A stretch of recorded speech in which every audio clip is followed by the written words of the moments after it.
Change is the law of nature. Change from summer to winter, from spring to fall, from the light of the full moon to the darkness of the new moon.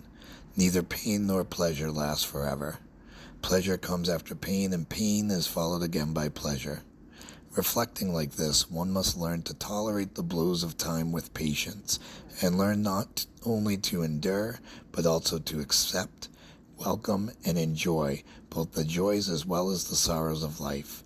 Sow the seeds of hope in the soil of sorrow. Find your way in the darkness of the night of adversity with the torch of the scriptures and faith in God. Bhagavad Gita.